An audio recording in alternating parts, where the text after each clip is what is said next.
안녕하세요. 자유교회 이진우 목사가 보내드리는 아침 묵상입니다. 오늘도 예수 그리스도의 향기를 내는 복된 하루가 되시길 바랍니다. 7월 31일 금요일 아침 묵상입니다. 오늘은 진짜처럼 보이는 가짜 믿음이라는 제목으로 사무엘 하 2장 12절로 17절의 말씀 묵상합니다. 어느 날 넬의 아들 아브넬이 사울의 아들 이스보셋의 부하들을 거느리고 마하나임을 떠나 기브온으로 갔다. 스루야의 아들 요압도 다윗의 부하들을 거느리고 나서서 두 장군이 기브온 연못을 사이에 두고 서로 맞붙게 되었다. 한편은 연못의 이쪽에 또 한편은 연못의 저쪽에 진을 쳤다. 그때의 아브넬이 요압에게 이런 제안을 하였다. 젊은이들을 내세워서 우리 앞에서 겨루게 합시다. 요압도 그렇게 하자고 찬성하였다. 젊은이들이 일어나서 일정한 수대로 나아갔는데 사울의 아들 이스보셋 쪽에서는 베냐민 사람 12명이 나왔고 다윗의 부하들 가운데서도 12명이 나왔다. 그들은 서로 상대편 사람의 머리카락을 거머쥐고 똑같이 상대편 사람의 옆구리를 칼로 찔러서 모두 함께 쓰러져 죽었다. 그래서 기브온에 있는 그곳을 헬갓 핫소림 곧 칼의 벌판이라고 부른다. 그날의 싸움은 가장 치열하게 번져 나갔고 결국 아브넬이 거느린 이스라엘 군대가 다윗의 군대에게 졌다. 한 주간도 고생 많으셨습니다. 오늘도 새아침 주심을 감사드리며 주의 말씀을 묵상하며 하루를 시작하는 모든 분들에게 하나님의 도우심과 보호하심이 충만하길 축복합니다. 오늘 묵상하는 말씀은 아브넬과 요압의 이야기입니다. 아브넬은 사울의 막내 아들 이스보셋을 사울의 후계자로 내세운 장수였고 요압은 다윗을 유다 지파의 왕으로 내세우는데 공을 세운 인물이었습니다. 성경이 다윗의 이야기 중간에 저들에 관한 이야기를 자세하게 소개하고 있는 이유가 무엇일까요? 성경은 저들의 모습을 통해 하나님 없이 하나님의 왕국을 세우려고 하는 인간들의 모습을 보여주기 위함입니다. 하나님께서 사울을 버리시고 다윗을 이스라엘의 왕이 되게 하신 결정적인 이유가 무엇입니까? 이스라엘의 왕은 사울이 아니라 하나님이심을 가르치시기 위함입니다. 이스라엘을 다스리는 분은 사울이 아니라 하나님이심을 잊지 않게 하시기 위함입니다. 하나님께서 사울의 후손이 아닌 다윗을 이스라엘의 왕으로 기름 부으신 이유도 바로 여기에 있습니다. 하지만 사울의 막내 아들 이스보셋을 왕으로 세운 아브넬이나 다윗을 왕으로 세우는데 공을 세운 요압은 하나님께서 이스라엘의 왕이 되는 것을 원하지 않았습니다. 저들은 하나님의 뜻을 이루는 것보다는 자신들이 내세운 이스보셋이나 다윗이 이스라엘의 왕이 되는 것을 더 중요하게 여겼던 사람들입니다. 이들은 왜 이런 선택을 했습니까? 자신들이 세운 왕을 통해 자신들이 누리려는 권세와 부가 훨씬 더 중요했기 때문입니다. 이것은 오늘날 교회도 마찬가지입니다. 교회를 통해 하나님께서는 하나님만이 인생과 교회의 주인이심을 깨닫길 원하십니다. 교회를 통해 예수님의 가르침이 세상에 드러나길 원하십니다. 이것이 교회를 세우신 하나님의 뜻입니다. 하지만 오늘날 대부분의 교회는 그러하지 못합니다. 언제부턴가 교회의 주인이 하나님이 아니라 사람이 되고 있습니다. 하나님보다 예수님보다 자기들 교회 이름이 그리고 목사의 이름이 더 유명해지고 있습니다. 교회를 통해 예수 그리스도가 세상에 선포되어야 하는데 예수님보다 목사가 더 세상에서 드러나고 높여지고 있습니다.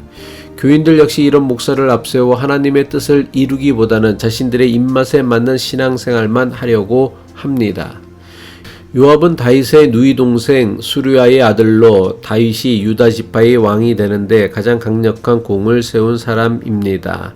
그는 누구보다 싸움에 능한 용맹한 장군이었습니다. 요압의 도움 없이는 다윗이 나라를 세우는 것이 불가능할 정도로 유능한 동역자였습니다. 하지만 요압은 하나님의 때와 하나님의 방법으로 하나님의 언약을 이루려고 하는 다윗을 이해하지 못한 사람이었습니다.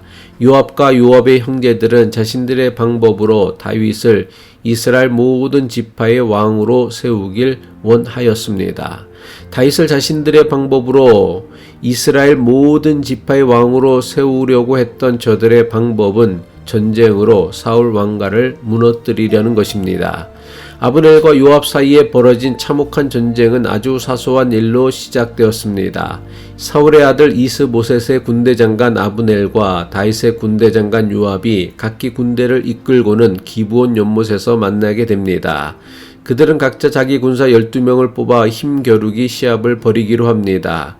그런데 게임으로 시작된 일이 서로를 죽고 죽이는 잔혹한 싸움이 되어 버렸습니다. 그런데 문제는 싸움이 여기서 끝나지 않았습니다.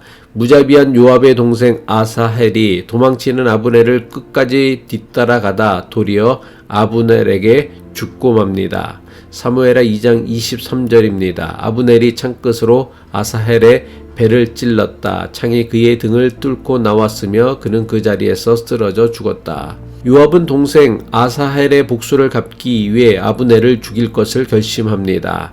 이것이 사울의 집과 다윗의 집 사이에서 그치지 않는 분쟁의 결정적 원인이 되었습니다. 요압은 통일된 왕국을 세운다는 명분과 동생의 복수를 위해 아브넬과 끊임없이 전쟁을 일삼았습니다.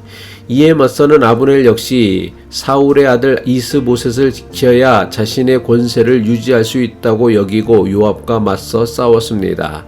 저들의 싸움에는 하나님의 뜻이나 하나님의 나라, 하나님의 통치는 안중에도 없습니다. 오직 자신들의 욕심 그리고 복수만이 있었습니다. 이것이 하나님의 도움 없이 스스로 서길 원했던 요압과 아브넬의 모습입니다. 다윗의 생애에 등장하는 골리앗이나 도획, 블레셋과 아말렉은 명백한 원수들입니다. 우리는 그들의 속셈을 분명히 압니다. 그들은 다윗을 무너뜨리려 했던 사람들입니다. 하나님의 뜻을 정면으로 대적했던 사람들입니다. 우리는 결코 그들을 믿어서는 안 된다는 사실을 너무나 잘 알고 있습니다. 하지만 아브넬과 요압은 어떠합니까? 아브넬은 자신이 하는 일은 모두 이스라엘과 하나님을 위한 것이라고 말합니다.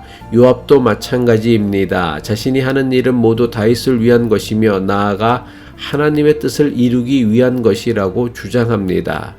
이들은 모두 하나님의 이름을 들먹이고 있기에 저들이 하나님의 뜻을 이루려는 하나님의 사람이라고 착각하기 쉽습니다. 하지만 이들은 모두 자신들의 욕심을 위해서 이스보셋과 다윗을 이용하고 있는 것입니다. 심지어는 하나님마저 이용하고 있습니다.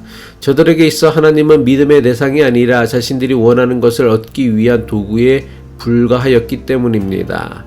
이것은 지금 교회도 마찬가지입니다. 우리의 신앙도 크게 다르지 않습니다. 너무나 많은 사람이 자신들의 욕심을 위해 하나님을 이용하고 교회를 이용하려고 합니다. 교회는 하나님을 이용해 자신들의 욕심을 채우는 곳이 아닙니다. 신앙은 하나님을 이용해 자신들이 바라고 소원하고 욕심내는 것을 이루는 것도 아닙니다. 하나님을 믿는 믿음이 주는 진짜 은혜를 원한다면 하나님 앞에 자신의 욕심을 내려놓아야 합니다. 그때에만 비로소 하나님께서 주시는 참 자유와 구원을 누릴 것입니다. 기도하겠습니다. 역사의 주인 되시는 하나님, 아브넬처럼 요압처럼 말끝마다 하나님을 앞세우며 속으로는 자신의 욕심을 채우려는 이들에게 매번 속는 것은 우리의 마음에도 이와 같은 마음이 있기 때문임을 깨닫게 하옵소서. 하나님을 이용해 자신들의 욕심을 채우려는 이들을 분별하는 영성을 가지고 우리의 믿음이 하나님 앞에서 더욱 바르게 서게 하옵소서. 예수 그리스도의 이름으로 기도합니다.